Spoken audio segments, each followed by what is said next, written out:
Kaya BBM, wag mo na kaming gawing tanga kagaya mo. Alam naman namin na ikaw lang makakalabas ng program funds, kaya nag-resign yung Secretary Amina. Sumabog si Bardagulan Queen, Attorney Rowena Guanzon kay Bungit. Tinawag pang adiktus, tinawag pang tanga, at tinawag pang ubo.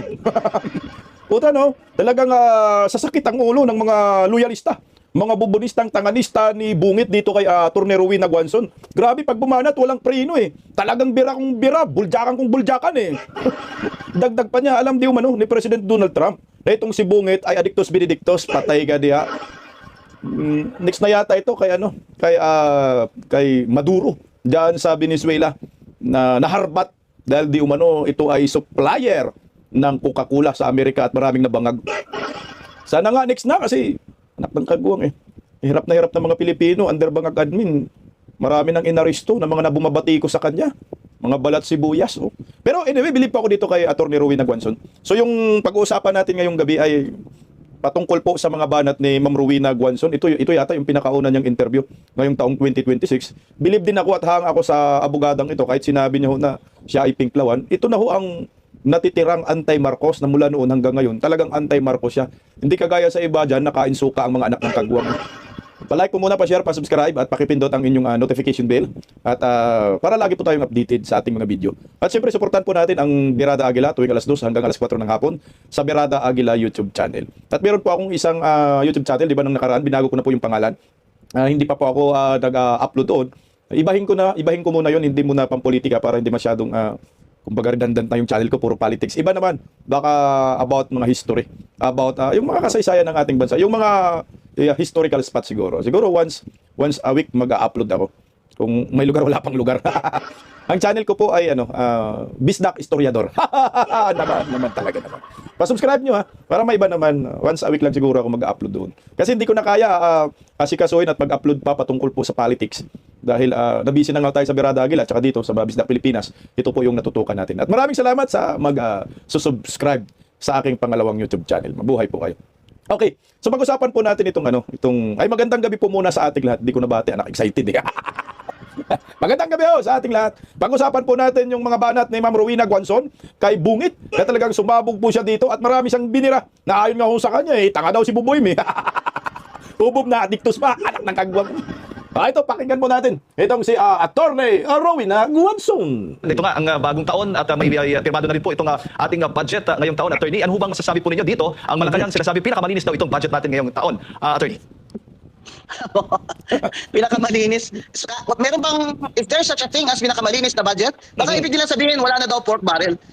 Kahit sabihin mo malinis ang budget, madudumi naman yung nag-i-implement. Ganun pa rin. Di ba? Kung magnanakaw pa rin dyan sa DPWH. Opo. Attorney, Sa Department of Agriculture, wala rin. Ang ibig nilang sabihin siguro dahil na-minimize nila yung pork barrel, pero hidden. Sinasabi ni Senator Amy Marcos, yung pork barrel nila, hindi halatang baboy kasi giniling.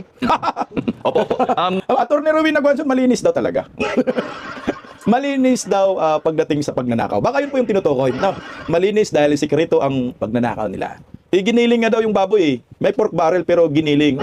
So meron pa rin, di ako naniniwala yung mga allocables, nandyan pa rin ho yan. Pinagmamalaki nilang malinis, madali lang naman kasi sabihin yan eh. Yung ginawa nila sa BICAM, di ba sabi malinis? Pero meron pa nga ho yan small committee, kahit sinabi nila wala ng small committee, meron yan, tinatago lang, binago lang yung pangalan. Hindi po malinis. Hanggat hindi mag-resign si Bungit, hindi malinis po yan eh. Malalaman po natin yan kung puro ghost projects na naman ngayong taon. Malamang maglilimasan naman sila sa kaban ng bayan. Lalo na po meron silang plano na impeach si Vice President Inday Sara Duterte. Talagang dyan sila kukuha sa budget na yan 2026 kasi ano yung panustos nila sa mga kaliwang grupo na magpapile ng impeachment ngayong Pebrero at ano po yung pangbusan nila sa mga kongresista na pipirma na ma-impeach si Vice President Inday Sara. Di ba dyan nila kukunin sa budget na 2026? Nakaprogram na yan, alam na po natin yan. Kaya yung sasabihin nila malinis, putang ina. Hindi po yan malinis. Hindi yan, ang tawag yan, parang ayos na ayos. Yan ay libre. No. Libre kurakotin. Sekreto ang pagnanakaw tuloy. Ma'am Rowena. Dito nga po, ang sinasabi, tinuturing po yung pork barrel. Ano po ba dito sa budget natin ngayon yung nakikita po yung red flags? Tingnan mo yung DPWH, malaki pa rin ang budget lang. Ano bang problema niyan? Dahil infrastructure drives drives also the economy because of the construction. Pero kung titingnan mo, dapat dinisclose nila sa atin. Alin dyan? Kasi sinasabi kasi nila, wala na daw flood control projects except doon sa may mga foreign funding. Hindi naman nila sinasabi sa atin, alin doon ang may foreign funding para ma-monitor din ng mga bansang inutangan nila. Ibig sabihin, nangungutang pa rin ang administrasyon ni BBM. Para dito, si funding sa budget na ito, na nanakawin lang din ng mga corrupt. Yun ang problema kasi basic eh. Yan ang nakakatakot kasi nga sabi nila wala daw flood control pundo sa DPWH para nandoon daw sa unprogrammed funds, foreign funded. Tama ba? So mangungutang sila ng pera para sa flood control. So yung pundo galing sa labas. Utangin utangin natin tapos kukurakutin ng mga animal. Bisim pa rin. Parang ginigisa lang po tayo sa sariling mantika ho natin. Kaya yung sinasabi nilang malinis, wala nang maniniwala diyan kasi ang gobyernong Marcos talagang merong trust issue. Lalo na ho ngayon, walang mapanagot na mga nagnanakaw sa kaban ng bayan. Nag-iimbestiga, sila yung tinuturong mastermind. So anong kredibilidad nila para sabihin na malinis ang pundo sa taong 2026? Mga hunghang tuloy, attorney. We are a poor country. Tapos kanyang kalaki ang budget nyo, 6.7 trillion. Eh, deficit pa rin. Kasi ang sabi nga ni Secretary Recto, 1.6 trillion pa ang utang na babayarin dyan bawat taon-taon. Eh, deficit yan. Saan nila kukunin yan? Hindi sa taxes natin. Pinipilit nila tayo lagi sa VAT na yan ng 12%. Ayaw ni Recto ibaba ng 10%. Dahil tayo ang nagbabayad ng utang ng administrasyon ni BBM na puro magdanakaw. Hindi nila, mga kababayan, bililin lang tayo nito ni BBM eh. Tama. Bililin lang niya tayo. Akala niya talaga napakatanga na ng mga Pilipino. Ngayon lang siya nakaramdam na lame duck president na siya sa midterm niya. Kasi itong social media, ito ang malaking tulong sa atin na tayo Exactly. nagpo-protesta sa mga pagnanakaw nila. Kaya huwag niyo silang lubayan. Huwag kayong maniwala dyan. Nasabi nila this is the cleanest budget. Niwala ako sa inyo. Ay, ibig sabihin, wala kayong insertion during the BICAM talaga? Tawag na nga ninyo, amendment eh. Sabi ni Risa Ontiveros, wala daw siya insertion. Meron siya amendment. Sabi ni Frank Drilon, Senate President Frank Drilon, amendment at insertion, parehas lang yun. Sino ba mas matalino? Si Senate President Drilon o si Senator Risa Ontiveros? Ang hirap talaga itong ginagawa tayong bobo, kaya sawang-sawa na ako. Sabihin nila, si Senator Guanzon, wala nang magandang nasabi tungkol kay BBM. Bakit ako may magandang sasabihin tungkol sa kanya? Wala naman siya nagawang maganda. Addict siya eh. Ano yan, mga bubunistag taganista? Adik siya. Alam mo dito po masasaktan ang pinaka nasasaktan po dito pag sinasabi si Bungit na adik, si Lisa. Yun yung weakness na eh. Kasi totoo. Wag nyo kaming gawing tanga, sabi ni Ma'am Rowena Guanzon. Hindi naman po tanga ang mga Pilipino, sabi. Tsaka, wag tayo magpalinlang. Lame duck president itong si Bongbong Marcos. Ang masaklap nga ho dito, Attorney Rowena Guanzon, marami kasing pira itong animal na gobyernong bangag na ito, pambayad sa mga trolls, no? Kaya dyan sa social media, magulat-gulat ka na, daming mga page na anti-Duterte. Pero hindi naman nila, binibuild up si Bungit kung ano yung mga nagawa ng kanilang puon. Yun yung mali dyan sa advertisement ng mga hinayupak. Ang ginawa ho nila na black propaganda, binibira ang mga Duterte. Kaya patuloy na bumabagsak si Bungit kasi dapat ang ginawa ho nila, imbis na bira ka ng bira sa mga Duterte, ilabas mo, no? Yung kung ano ang nagawa ni Bongbong Marcos. Kaya nga lumalabas lame duck president dahil wala na pong naniniwala sa kanya. Mantakin nyo yung negative 3%, negative 14%, meron pa yung negative 27% sa survey. Puta dito pa lang, tama dito si Ma'am Rowena Guanzon, lame duck president at huwag tayo magpalinlang. Malabo na ho na ang mga tao ay maniniwala dito sa gobyernong Marcos. Sasabihin, malinis ang pundo. Hindi na. Nabudol na tayo eh. Simula pa sa tatay nila, yung sa tatay nila, pinagbigyan lang to si Bungit yan kasi akala mo magbago. Akala nyo ay gagawa ng katinuan at kabutihan sa kapwa Pilipino at sa bansang ito, hindi. Lalo pang lumalala, na-break na nga yata yung record ng kanyang tatay. Tanga mo yung utang, no? Yung 6.7 trillion pesos na yan, na pundo ng bayan. So mga 1.5 trillion daw yung uutangin. So mga 2 trillion. Ang point ko dyan, bakit pa tayo uutang? Na 2 trillion uutangin nyo yung pundo. Ano ba yung tanggalin mo na lang yung 2 trillion na yan para hindi na tayo mangungutang? At magiging 5 trillion na lang yung pundo. Simpleng logic talaga eh, pag tinitingnan mo. Yung mga programa na hindi naman pakipakinabang, hindi naman mahalaga, tanggalin na lang natin. Yung mga pork barrel ninyo, mga animal kayo, and program funds, tanggalin na lang natin para ang taong bayan hindi magsasuffer. Kung ako lang presidente, gawin ko talaga yan eh. Promise, kasi hindi ako presidente eh. Simpleng logic para hindi na mangungutang, bakit ba kailangan natin gumastos? Na wala naman tayong pera. Bakit pag gumastos tayo na more than expenses, kumpara dito sa income natin, ito lang yung punto natin, pagkasyahin na lang ho natin. Kasi may problema ho, maraming mga buhay under Marcos admin. Mantakin mo from tatay na, umuutang na tayo. Hanggang ngayon sa anak, baon pa rin tayo sa utang. Pwede ba itigil na natin yung utang? Ganun sanang gawin eh. Kaso, wala, dami talagang mga kurakot under Marcos admin, kaliwat kanan, kaya lilimasin nila yung kaban ng bayan. Sinong kawawa? Tayo. Kaya buti na lang, mayroong social media, may mga political vloggers na nagre-rebat, nagde-debunk sa mga pamalakad ng gobyernong Marcos. Kaso nga lang, kakasuhan ka ng inciting to sedition, anak ng kagwang. Tuloy, Attorney Rowena Guanzon. Opo, attorney, at yung itinuturing na mga allocable items, iba ba yun? Meron pa rin yan. Iba pa yun. Ang sinasabi niya, hindi daw yun pork barrel. Ano ibig sabihin? Bakit allocable ang tawag dyan? Alright. Ngayon lang niya, talagang unprogrammed funds niya sa budget, binaba niya. Pero meron pa rin. Kasi yung unprogrammed na yan, prohibited naman talaga yan. Hindi yan ginagawa nila ni Recto at ni BBM at ng Speaker at ng Senate President out of the goodness of their heart. Ginagawa nila yan kasi prohibited na yan ng Supreme Court, unconstitutional na yan. Ginagago naman tayo eh. Napakadami nating abogado, natatanga-tangahan tayo. That is prohibited, that is unconstitutional. It's unconstitutional to limit all excess or reserve funds of government-owned and controlled corporations, yan ang ginagamit noon ni BBM for 3 years bilang pundo ng kanyang unprogrammed funds, kung saan ang unprogrammed funds, presidente lamang ang makaka-release niyan. Correct. Kaya BBM, wag mo na kaming gawing tanga kagaya mo. Alam naman namin na ikaw lang makakalabas ng unprogrammed funds, kaya nag-resign yung Secretary Amina. Hindi niya na kaya yung batikos dahil totoo naman. Walang unprogrammed funds sa budget na yan, General Appropriations Act, na pwedeng lumabas o ma-implement kung walang pirma ng presidente. So wag na tayong gagawing tanga na for 3 years ginawa niya yan. At paraan para makakuha sila ng pera kukurakutin nila. Lahat ng reserve funds natin sa PIPH, Philippine Health, PhilHealth, kinuha nila 89 billion. Sa PBIC natin, more than 100 billion. Ano pala, gatasan pala yun? Government-owned and corporations, ginagawang milking cow ni BBM para ipunto niya sa unprogrammed funds niya. Ang tindi ng banat ni Atty. Rowena Guanzon. Huwag mo naman gawing tanga gaya mo. Aray ka, ang sakit. Tinawag pa na adictus. Alam mo yung word na tanga, hindi daw yung mura sabi nila. Yan yung isang karakter na yung isang taong tatanga-tanga, gaya ni Bungit. Kaya tayo, wag tayong magiging tanga-tanga. Ang dami nating mga abogado, sabi ni Atty. Rowena Guanzon. Hindi ako kasama. Huwag tayong magtanga-tangahan. Kasi, halatado naman talagang ginagawa ng gobyernong Marcos. Inuso nila yung bend the law. So pag ikaw abogado, kahit gaano ka kagaling, basta si Bungit na yung mag-isip, yung pinag-aralan mong abogasiya, walang kwenta yan. Gaya ngayon, maraming pumasa ngayon sa bar exam. I think mga 5,000 plus yung pumasa. Yung mga pumasa yan, pagdating sa batas, useless din yung pinag-aralan ninyo, pinag-examan. Sa bar kasi nga, hindi yan magagamit. Dahil ang batas ngayon si Bungit, anak ng kagwag. So sana yung mga bagong abogado, wag po kayong magtaka-tangahan, sabi ni Atty. Rowena Guanzon. Si Bungit lang yung tanga. Tanay lang ko natin, iyak mo naman ng mga animal. Si Atty. Rowena Guanzon na siguro yung pinakamatalim na ngayon, dila, bunganga. Laban kay Bongbong Marcos. Pero nagugulat ho ako kasi, di ba ang mga dilawan, mga anti-Marcos talaga yan Mga pinklawan, yan talaga yung nila, kagaya si Claire Castro, anti-Marcos talaga ang mga hinayupak na yan.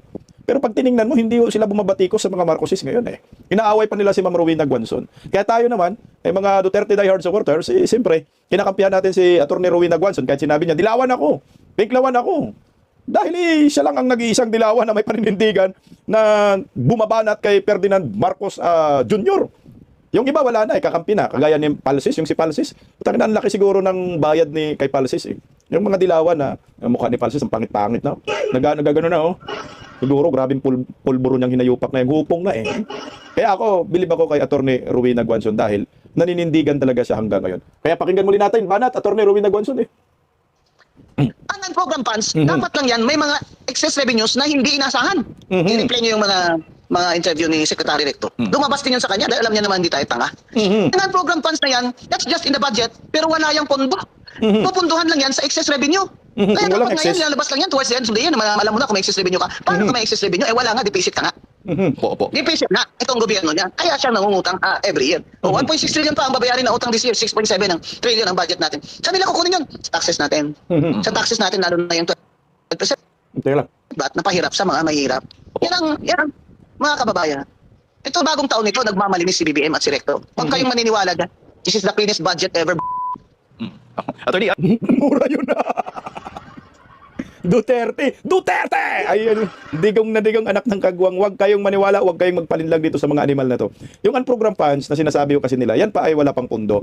Tama si Atty. Rowena Guanzon, ang gagamitin yan ay kung merong excess funds. Kung walang excess funds, yan naman po ang uutangin. So ito ay open talaga for corruption, itong unprogrammed funds. So ngayon uutangin yan. Saan ka uutang? Sa ibang bansa. World Bank, ayan. Mangungutang tayo para pantustos sa kanilang mga luho, para pantustos sa mga buhayang mga kurakot. Ito yung masaklap dyan kasi open yan ang program Baga wala sa programa yan. Kung tutusin, hindi na po mahalaga yan. Dapat tinanggal na talaga yan sa 2026 national budget. Kaso nga lang, ito po yung tinatawag na presidential pork barrel. So ito yung gatasan ni Bungit. Na kung meron siyang panggagamitan na, kunyari, personal interest, pampupolitika, kunyari, pang impeachment labang kay Sara, dito rin nila kukunin panustos dyan Mga pambayad sa mga trolls dyan rin ang ginagamit nila. Ito nga nababanggit po ninyong unprogrammed funds. May mahigit 90 billion pesos po ang dito ng Pangulo. May mga natitira pa. Para po sa inyo, dapat lahat ng unprogrammed funds alisin dito sa budget natin. Ay, dapat alisin niya. Ginagawa niya yung kiti-kiti Ginawa niya yung, kumbaga, yun yung kanyang tawag dyan sa Presidential API Bank. Na kukupit-kupitin niya yan pag may, President, kailangan ko ng ganito, tulayis dun sa district ko para may kickback ako dyan na 20%. Di ba? Wala nga pondo yan. Excess revenue lang ng mga kapondo dyan. Dapat in-erase niya na dahil deficit naman tayo. Alam ng tinapaka BBM, 3 taon pa. Talagang ibabaon mo na kami sa utang. Anak ka ng tinapa, BBM. Talagang, Attorney Rowena Guanzon, talagang tama ka, ibabaon po tayo talaga sa utang. Wala na po, no question about that, Ma'am Rowena Guanzon. Yun po talaga yung purpose nila. Naghihiganti yung mga animal eh, kasi yung pamilya nila sinipa, di ba? So ngayon, gaganti kami, papahirapan namin kayo, ibabaon namin kayo sa utang. Mantakin mo ha, yung unprogrammed funds ni Bongbong Marcos, simula nung pumasok siya, sa pagkaalala natin, merong 450 billion, merong 800 billion. Ganong kalalaki yung unprogrammed funds ni Bungit. Pang-apat na ngayon na taon. Ganun pa rin may unprogrammed funds. Ilang trilyon na ang napunta sa bulsa ni Bongbong Marcos kung susuriin natin. Kung bibilangin po natin. Na nung una, walang sumisita eh. So ngayon, napag-usapan itong unprogrammed funds, pasalamat tayo dahil dati tayo lang, mga DDS, nag-iingay. So ngayon, marami na talaga nag-iingay. Kumbaga, nahalata na masyado sila. Sumabog na talaga yung corruption issue under Marcos admin. Ngayon, kung sino-sino na lang, hindi lang naman ng mga DDS ang bumabatikos ngayon eh. Meron din namang mga dilawan. Ito, si Atty. Rowena Guanzon, Pinklawan. Yung iba, sumasakay. Merong mga individual. Kumbaga, laganap na ang totoong pagkatao at totoong ginagawa ng mga hinayupak, mga liporis ni Bubuin. Anak ng tinapa kayo. Akala ko, Atty. Rowena Guanzon, anak ng buhaya. Hello, Atty. Kawawa mga kaapu-apuhan namin. Pero ikaw, baka siguro, dahil bangag ka, hindi mo napipil yun, saka ang dami-dami yung pera. Iyak na naman ang mga animal. O, paano yan? Mga bubonistang tanganista ni Bangag. Bangag daw si Ngimem. Puro masakit yan ha. Tatawagan kang adiktos, tawagin kang tanga, tatawagin kang bangag. Lalo na pag ang nagtawag sa iyo ay attorney, Attorney Rowena Guanzon. At dating komisyoner at naging komisyoner ng KUA at nagiging mayor pa ito. Ito masakit yan ha. Isipin mo, mataas na uri ng pagka-Pilipino eh. Ang nagtawag sa iyo na ikaw ay bangag, iiyak ka. Kaya nga umiyak yan si Lisa Baki eh. Yung sinabi ni Tatay Digong, si Bongbong Marcos, bangag noon, bangag pa rin ngayon. Ang inumin. Ano eh, iyak na naman ng mga animal. Naninakaw. Hindi nyo na maubos yan. Sa tatlong kamatayan nyo man, hindi nyo maubos yung ninakaw nyo sa amin. Pero Mutangin na kahit 3 kamatayan daw eh. Hindi na maubos yung mga ninanakaw nila. Hindi na talaga. Simula pa sa tatay nila eh. Simula pa sa Marcos Sr. Hanggang ngayon sa Marcos Jr. Bantakin nyo ha, sa Marcos Sr. meron pa tayong hinahanap na nakaw na yaman, ill-gotten wealth. Hindi pa ho natin makuha-kuha. At hindi pa totong mga animal, hindi pa nagbabalik ng kayamanan ng mga Pilipino. So ngayon, ito na naman, Marcos Jr., dinagdagan na naman nila, trilyon-trilyon pa talaga. So ano nga pala, talagang hindi po maubos. Kahit gilingin pa kayo, animal kayo. Laloy, Atty. Rowena Guanzon. paano mga kamay hirap? Paano? Sa 3 years na ito, paano ang services? Sabihin nila, ay may maip naman attorney, may ganyan-ganyan, ayuda. Kailangan namin trabaho. Kailangan ng mga hirap trabaho, hindi ayuda. 2.4 million ang walang trabaho nitong Paskong ito. More than 1/2 sa mga Pilipino nakaranas ng gutom. Ito ba ang administrasyon na gusto nyo maulit pa sa 2028? Huwag kayong pumayag na linlangin kayo ulit ni BBM at ng kanyang gang. Okay lang yun sila dahil mayayaman sila. Paano kayo? Magka-graduate ng mga anak nyo na halos hindi na kayo kumakain. Parang ang baybaon ng mga anak nyo sa college. May gang daw si BBM eh. Huwag magpalinlang sa gang ni BBM. Tsaka na kasi yung ayuda-ayuda, AKAP, tupad AX, no? Yun yung pinagkukunan ng korupsyon ni Tambaloslos at sa PI ginamit. Wala kasi sa kasaysayan ng mundo na yumayaman yung isang bansa dahil sa programang ayuda. Walang ganun talaga. Tama si Ma'am Atty. Rowena Guanzon. Kailangan ng trabaho, makakreate ka ng more jobs, more infrastructure, build. Kagaya yung ginawa ni Tatay Digong, kaya masigla yung ekonomiya eh. Kaya maraming pera ang tao, kahit pandemya, nakasurvive tayo kasi may matinong programa. Pero itong Marcos admin, anak ng kamuti, pangungurakot ang programa. Pagka-graduate after 3 years, walang trabaho. Sino pa mag-invest sa Pilipinas kung ganito tayo ka? Wala kayo kaya, hindi alam ni Trump na cocaine addict si Bongbong? Nako! Alam ni Trump yan. Inaresto nga si Maduro eh. Dahil nagda-drug trafficking eh. Anong sinabi ni Trump? Lahat kayo, mga heads of state, ng mga drug traffickers kayo at drug users, hindi kami papayag dyan. Pinaprotect siyempre ng Amerika, yung kanyang it wants to protect its nation and its people. Alam din ng Amerika, nang sumisira sa kanyang mga young people ay itong drugs. Kaya talagang matindi sila sa pagbabawal ng drug trafficking to America. At the Philippines is a transit country ng drugs. Alam din ni Trump yan. Kaya tayo, huwag tayong magpapaloko dyan kay BBM gang. Nakapalibot dyan sa kanya, puro adik. Kaya tingnan yung nangyari sa atin. Huwag kayong magpaloko sa BBM gang. Ang nakapalibot, puro mga polboronic. Gusto ko pong talakayin yung sinabi ni Atty. Rowena Guanzon na alam ni President Donald Trump na si Bungit ay polboronic. Alam mo ako sa akin 100% din ako. Sang-ayon ako sa sinasabi ni Atty. Rowena Guanzon. Alam na alam yan. Tandaan nyo ha, si Donald Trump at si Bongbong Marcos, hindi yan magkaibigan. Si Donald Trump at saka si BBM, wala po silang personal encounter na talagang in-entertain ni Donald Trump itong si Bungit. Ang magkaibigan ay si Biden at saka si Bungit. O, tingnan mo ha. Bakit si Donald Trump ay ilang kay Bungit? Unang-una, si Bungit noong panahon ng eleksyon sa Amerika, kumakampi po ito sa partido ni Biden, hindi kay Donald Trump. At ang nangampanya lamang kay President Donald Trump sa mga Filipino at sa mga Filipino community ay si former President Duterte. Kaya si Bungit, hindi niya ikinampanya si Donald Trump. Kaya walang aasahan si Bungit na suporta kay Donald Trump. Plastikan na lang. Alalahanin natin yung tariff, di ba? Ilang percent lang yung binigay sa Pilipinas. Nirespeto lang siya ni Donald Trump eh. Siya nagpumilit na pumunta doon sa Amerika pero hindi talaga siya nirequest eh. Kasi kung siya ang nirequest doon, hindi ho sana yung 1%, magiging 5% man lang or 10%. Wala, 1% respeto lang. Tapos doon sa doon sa Malaysia na summit, ASEAN summit. Si BBM lang yata ang hindi minimit ni Donald Trump. Kaya iniiwasan ni Donald Trump itong si Bungit. Kaya tama ka, Attorney Rowena Guanzon, alam talaga ni Donald Trump na itong si Bungit ay pulbos lover. Kaya iniiwasan eh. O baka nga, susunod na to kay Maduro, iyak ng mga tanganista nito. May solve ang problema natin pag ganun. Tuloy, Attorney Rowena. Lahat sila, bulsa lang nila, inuuna nila. Bagong Exactly. taon. Bagong taon. Bagong kupit. Walang pag-asa. Kaya BBM, huwag kayong maniwala dyan. Kailangan mag-resign na yan siya. Wala eh. Kailangan mag-resign na yan siya. Walang magpapautang. Nangutang taon-taon. Deficit ang budget. Okay pa rin sila. Itong mga congressman na ito, na mga walang hiya. Opo. Buti naman si Garjola, na-frozen na yung assets niya. Ito naman ang panawagan ko sa Bureau of Internal Revenue. Yung si Garjola, tingnan yung pagsimula niyan, ganyan ba yung kayaman? Lahat ng mga anak niya, kontraktor. Dito sa Batangas, hari-harian yan. Tinatawanan lang kami dito sa Batangas. Ha? Yung Garjola na yan, frozen na assets niya, nakangiti pa siya, kasi marami siyang tinago. Dapat yung BIR, calling the Bureau of Internal Revenue, singilin nyo na ng unpaid income tax at tagispailan nyo ng criminal complaint ng tax evasion yan si Garjola para talaga matigil na itong mga magnanakaw na congressman na ito. Wala talaga, nasa leader, Ma'am Attorney Rowena Guanzon yan eh.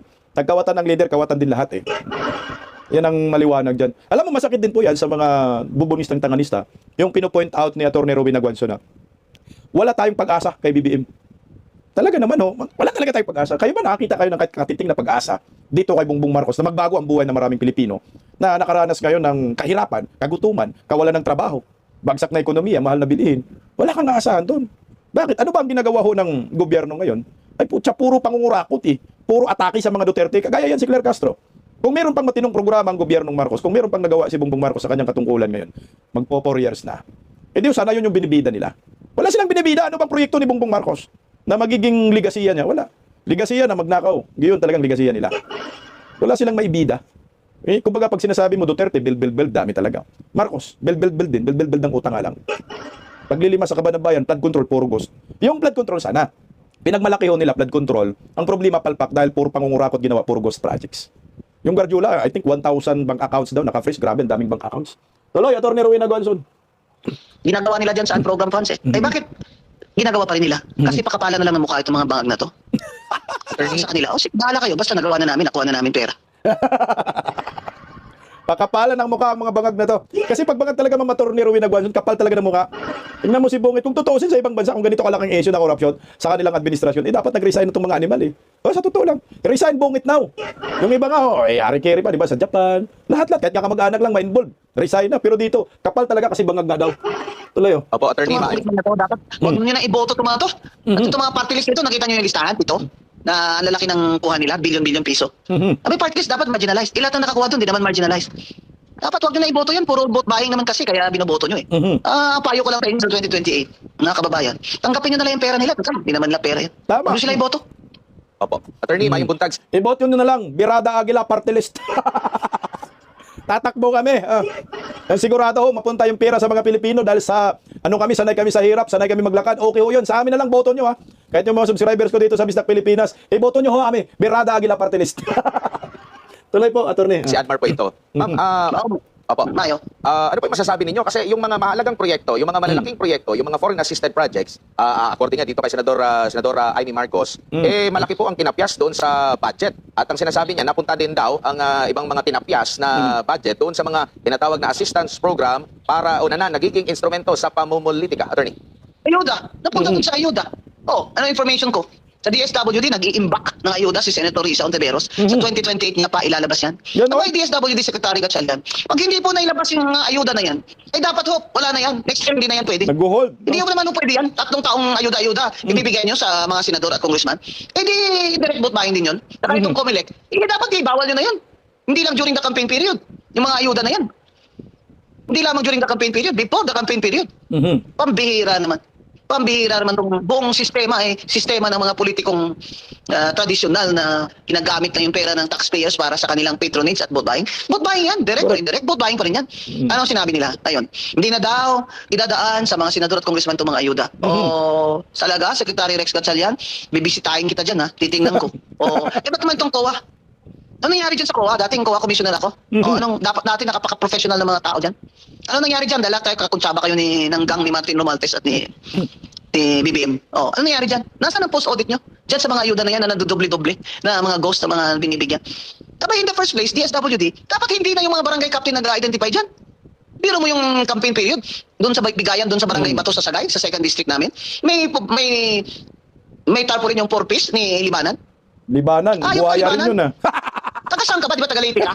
Oo. Dynasty ng balot yung 4-piece, dapat na ipa-cancel yung registration mo ng Comelec, boto proprio eh. Bakit? Nililin lang mo yung mga tao, akala ng mga tao, ito yung 4-piece na namimigay sa amin. Eh di panalo ka nga. Biro mo yun, layo-layo, nandun siya sa Sagay, barangay Bato. May tarpaulin pa siya na 4-piece, binibigay ng DSWD yung pera. Ikaw tayo mga DSWD kayo sa Negros sa Region 6 ha. Panindigan nyo yung trabaho nyo ng mga career officers kayo. Bakit kayo pumapayag na may mga tarpaulin dyan? Dapat bago kayo mamigay, sabihin nyo hindi, tanggalin nyo yan. I-announce nyo na ito po ay galing sa national government, galing sa taxes po, hindi po ito galing sa mga congressman. Lahat kasi kakuntsaba, ayun ang problema eh. Lahat kakuntsaba. Ako, pag ako nagpresidente, lahat na magnanakaw ng mga sekretary, pumirma kayo, putulin yung sarili yung daliri, yung live stream. Putulin na mga daliri ng kongresista live stream. Pag naging presidente si Ma'am Rowena Guanzon. Alam mo yung Libanan, hayop talaga yon. Buhayang-buhaya talaga yun, Atty. Rowena Guanzon. Ayan na, nakatikim ng mura. No? Itong si Bungit. Tinawag ubo. Tawag na adiktos. Dala ba, kunti lang. Opo. Attorney, panghuli na lamang po dahil nabanggit din po ni Senadora Amy Marcos na giniling at inireconstruct daw po yung pondo ng gobyerno at yung iba pa ay nag-allocate na maaaring gamitin sa paglalatag po ng yung sa isinusulong or sa muling pagbuhay nitong impeachment laban kay Vice President Sara Duterte po. Attorney, anong sasabi po? Ay, ano pa nga ba? Siyempre, yung mga allocable nila, ano pala yun? Abangan nyo. Yan nga ang challenge ko kay Secretary, kay Speaker D. Speaker D, magpakita ka naman na hindi ka naman puppet ni BBM at ni Sandro Marcos. Eh, sa sarili mo lang naman region, kayang-kaya mo nang panalunin sarili mo without them. Napakabait mong tao, kaya ka naman nila, akala nila, mauutosan ka nila. Abay, kung gusto nilang mag-file impeachment dyan, bakit kailangan silang makakuha ng kanilang mga pondo sa project nila? Galing sa speaker yan. Ang speaker ang may control dan. Pag nangyari yan, makikita na natin, hindi naman pala, ito palang speaker, hindi naman pala for reform, di ba? Hayaan mo sila, pumirma sila dyan, pero walang kapalit, di ba? Kaya yung unang impeachment, talagang ano yun, from the start, tainted yun. From the start, kasi namigay talaga ng pera yun, saka project funds eh. Yan si Martin Romualdez, nasaan na ba yan ha? Nasaan na yan? Tatago si Martin Luther kasi tinago niya na yung mga pera natin abroad. Ay, yung asawa niya, dyan pa eh. Sa pa yan, kapal ng mukha. Yena Romualdez, ang kapal ng mukha mo. Alam mo, tama po dito si Ma'am Rowena Guanzon eh. Kailangan po natin magingay. At iyak na naman dito ang mga bubunistang tanganista kay Ma'am Rowena Guanzon. O ano pa? Kaya nyo pa? Resign na daw, BBM, sabi ni Atty. Rowena Guanzon.